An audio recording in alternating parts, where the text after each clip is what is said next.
That's good. If I figured this out, can you guys see my slideshow, but not my cheater sheet? Yes, We see your slides, yes. that's Oh, it. okay, good, because I got my cheat stuff on the right. I figured it out. Yes. Let's see here. I'll hide you guys.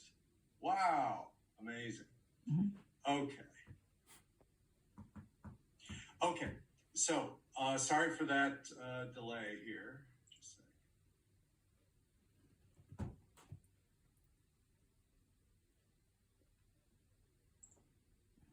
Okay, thank you very much, everybody. Thank you for the help with the electronics.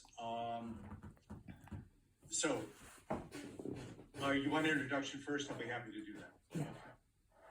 So, thank you, Ed, for the nice introduction. And my name is Ken Bodger. Do you need the descriptive part of the introduction?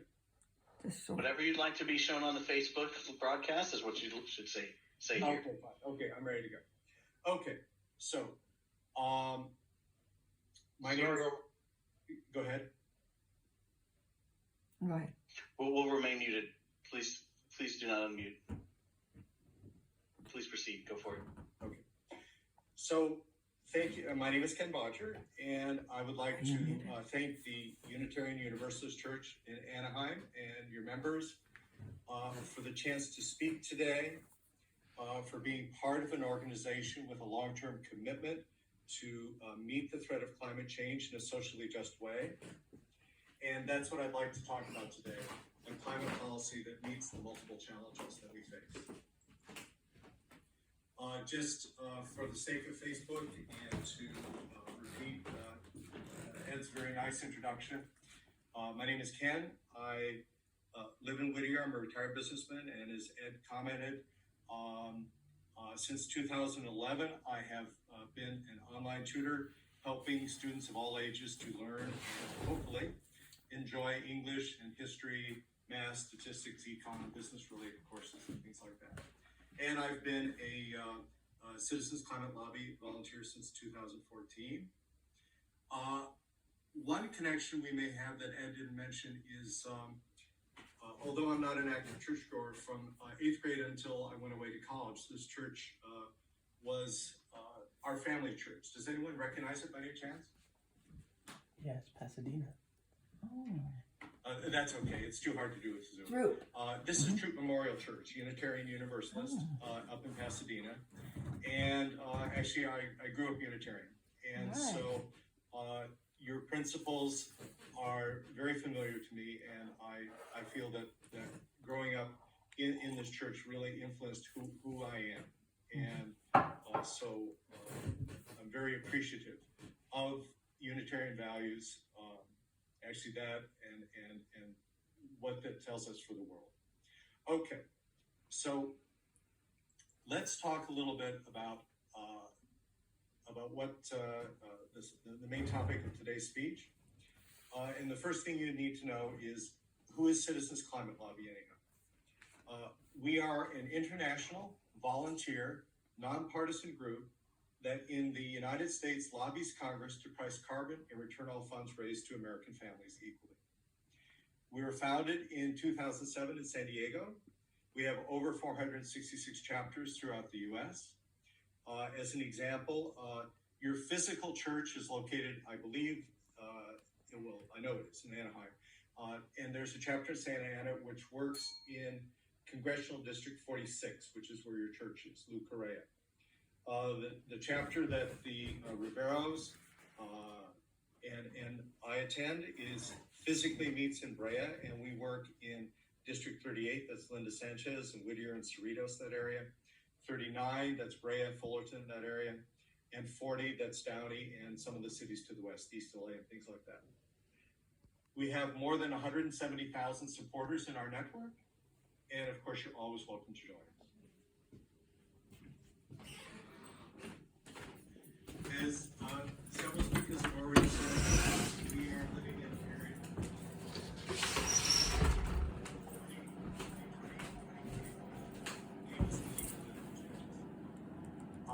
although our group is very, very, very strongly nonpartisan, bipartisan. We are interested in policy. So from the point of view of climate, I think it's fair to say that the presidential election was a clear win for climate. The Senate race in Georgia, which flipped the Senate, barely, is a win for climate. But we must remember that the Democratic majority in the House of Representatives lessened. It's still a majority, but it lessened here in Orange County. The person on the right here is Young Kim, the new representative in the district just north of Anaheim, District 39. And there's a lesson for us all. She defeated Gil Cisneros in this district. And our chapter has a history of positive interactions with now Congresswoman Kim. She's not a climate denier. But the fact remains that Republicans and business leaders have been skeptical of some climate policies. So bipartisanship and business-friendly policies are still important. And of course, we are living in, very sadly, a time of crisis. And we just saw that earlier in this service. And certainly my heart goes out to everyone who's been affected, and more directly than I have.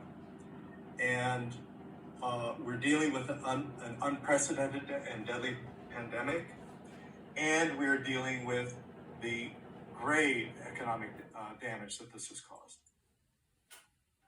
And as several speakers have commented, we have a political crisis that at least most people my age could not imagine happening in this country. But there are reasons for hope and appreciation. We appreciate the doctors and nurses and the first responders and the support staff.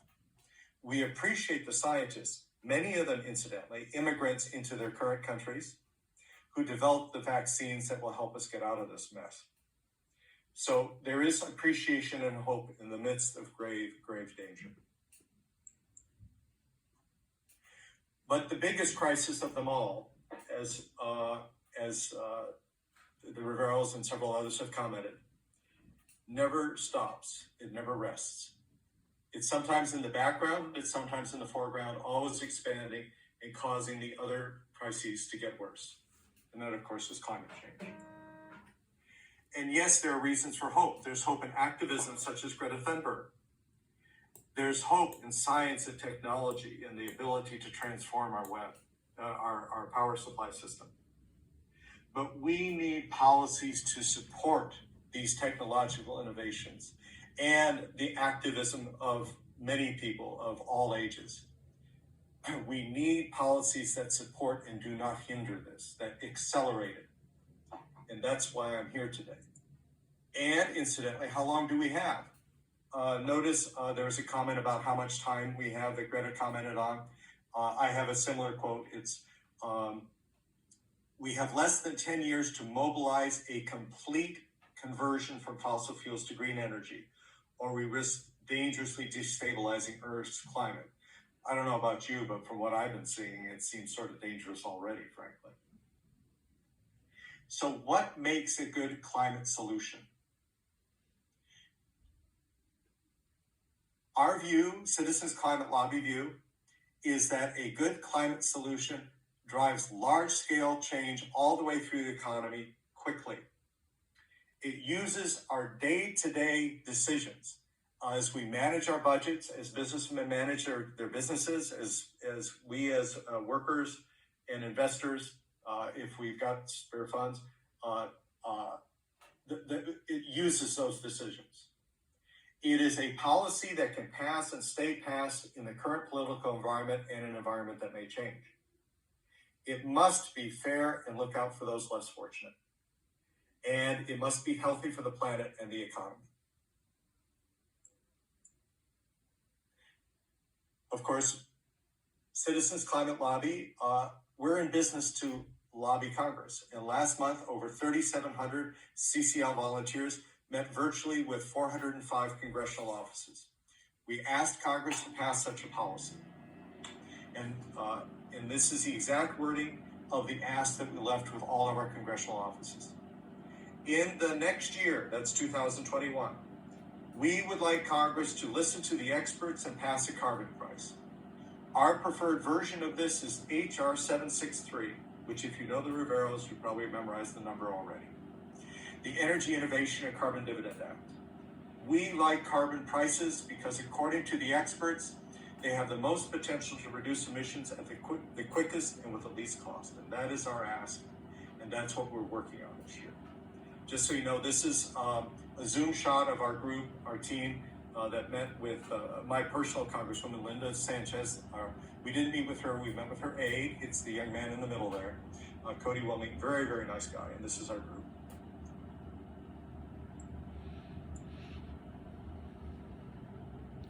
Okay, so what is the policy that we're talking about? Okay. You may have heard it described early on as carbon fee and dividend. That's the idea behind it.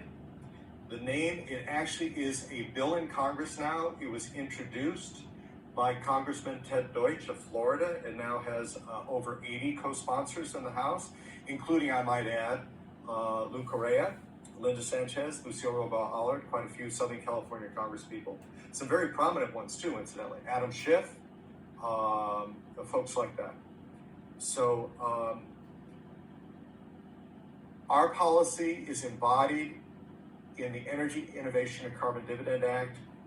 In the previous Congress, it was given the number HR 763. What does it do? How does it work?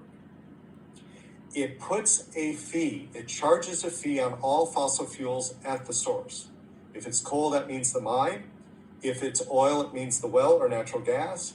If it's imported, it means at the port. Okay, then a fee such as this will raise the price of fossil fuels. Now that'll do several things. Number one, it will incorporate in the cash price of these fossil fuels the environmental damage, so that we do not have a false idea of the true cost of using these fuels. But it will also make it will make fossil fuels themselves when we fill up at the gas pump, or when we use electricity generated with fossil fuel. It will make that more expensive, so that we are motivated to look for alternatives even more than we are now. It's also going to raise a bucket load of money. And what's distinctive about our policy is that except for the legislatively limited administrative costs of a trust fund to administer the money, none of this money runs the government. We divide it up equally and send it out monthly to American families. And this is a very, very important part of the policy. A third part of the policy, is carbon border adjustments. What this is a tax on products imported from countries that have a lower rate of fee or no fee at all. For example, let's say that you are running a factory in, Russia or Saudi Arabia. I'm getting my oil and gas and my electricity dirt cheap. And they've got this tax over here in the United States. I can compete. No, you can't. Because when your product hits the border, a fee will be levied on it equal to your unfair advantage by not paying a tax, the fee. And incidentally, one of the big reasons to pass something like this in the United States is the European Union, the biggest market in the world, is contemplating a fee that would hurt our exporters if we don't pass such a law. Finally, because it doesn't make sense to do the same thing twice, if there are regulatory approaches that do the same thing of reducing fossil fuel emissions, they will be put on hold. And provided this bill is doing its job, then that gives businesses and like that some regulatory relief, but the job is still getting done better, actually. And however, if this bill is not doing its job, the regulations would go immediately back in place, and that's in the law. Do we feel that this will work? Yes, we do. We have studies that show us that this bill, the approach in this bill, will reduce carbon emissions 40% over the next 12 years. And I don't want to load you guys up with graphs and stuff, but the next couple are important. And could someone just say something? I want to make certain that everyone can hear me, I assume, right? I would have gotten a text or a phone call from Ed, right? I'm here. Okay, everyone's cool. Okay, I can't see people, so it's a little strange. So, okay, thank you very much. Okay, this is from a professional study, and it tracks what will happen to CO2 emissions in the United States, from the United States, under our proposal. And let's see, let me get my little red dot here. Okay, I always tell my students, look at the axes first. The vertical line, the vertical axis is the percent of 2016 net emissions, topping off at 100, 0 here. These are years, 2020 up to 2050. Obviously, we're at 100 right about now. The roughly horizontal line is what happens if we don't do anything. Guess what? We don't do anything. We don't do anything. For all of our buying solar panels and stuff, although the economy is growing, we're still destroying the planet.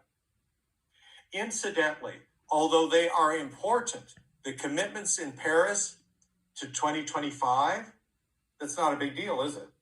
This is the Clean Power Plan. Why is the Clean Power Plan, which was important for people to fight, it doesn't do much, mainly, I believe, because it only deals with the power sector. This is our professionally done projections of what will happen to the U.S. CO2 emissions under our policy. Notice it is right in line with the IPCC recommendations. IPCC for 2.0 Celsius is the top part of this band. 1.5 Celsius is the bottom. Okay, is this clear, guys? Okay, I'll just keep plugging away. Okay. Incidentally, we have more than studies to tell us that the approach of putting a fee on fossil fuels works. British Columbia is the leader in climate policy, worldwide actually, but also in Canada. And back in 2008, they put a fee on fossil fuels, and they also figured out a way to get the money back to their taxpayers. This roughly horizontal line is fossil fuel use in Canada per person it's actually from 2001, starting 2008 here to 2015, roughly steady. Notice that as their fee of $10 per carbon ton equivalent started going up, their use went down. And guess what? The British Columbia economy was doing just fine. So this shows this can work. And this is why prominent climate leaders, such as Christiana Figueres, support carbon pricing, okay? So she says here, once we have a price on carbon, then decarbonization will happen much quicker and much easier. And that's our point of view too. Our policy is not the only policy, but it is the fundamental policy.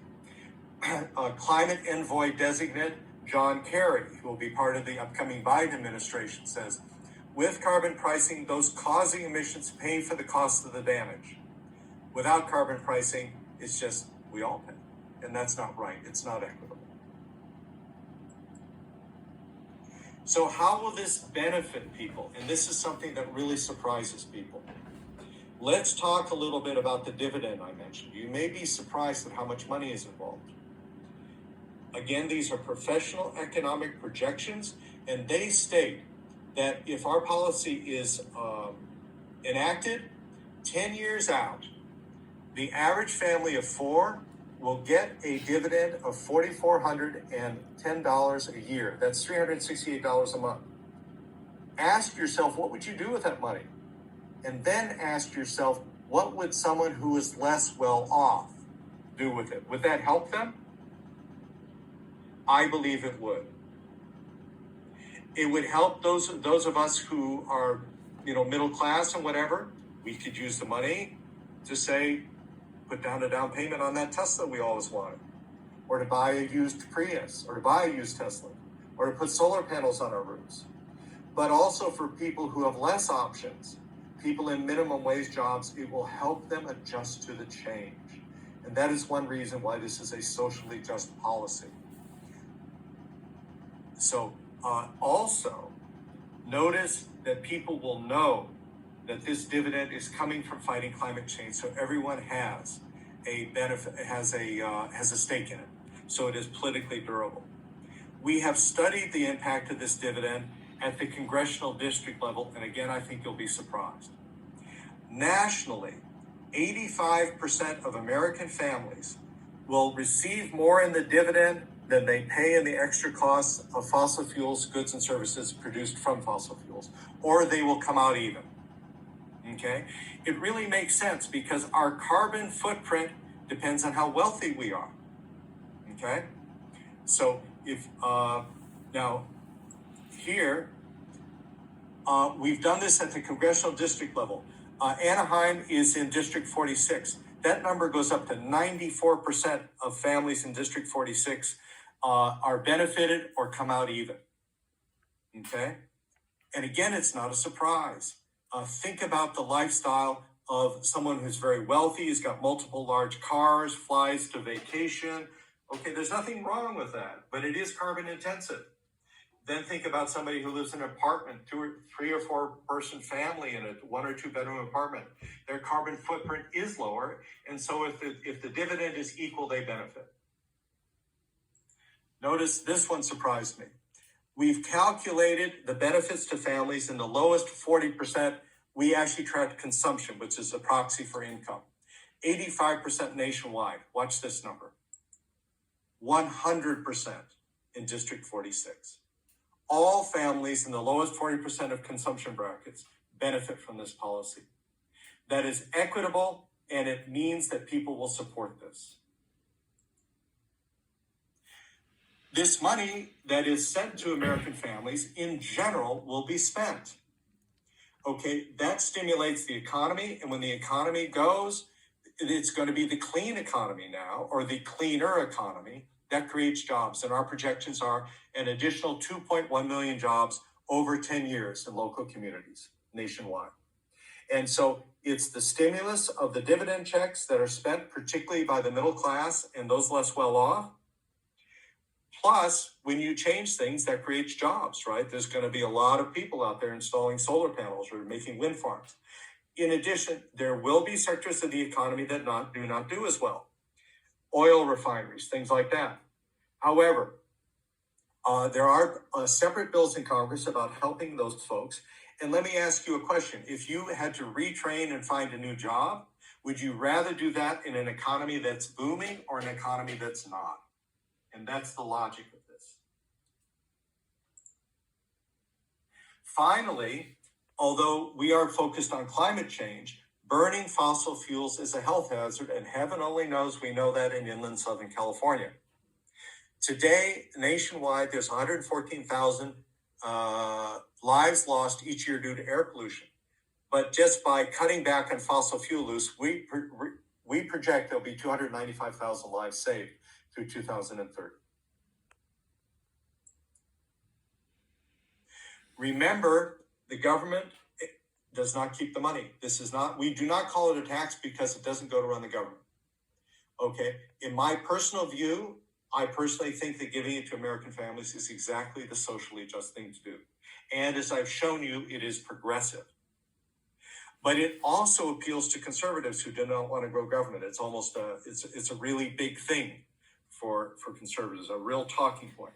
So we are giving something in the spirit of compromise. It is a technique that is both small government that appeals to conservatives. One of the people on our advisory board is George Shultz, who was Reagan and Bush's Secretary of State and a Secretary of the Treasury, if I remember correctly. No liberal there, but he supports this. But at the same time, you're helping those who are less well off.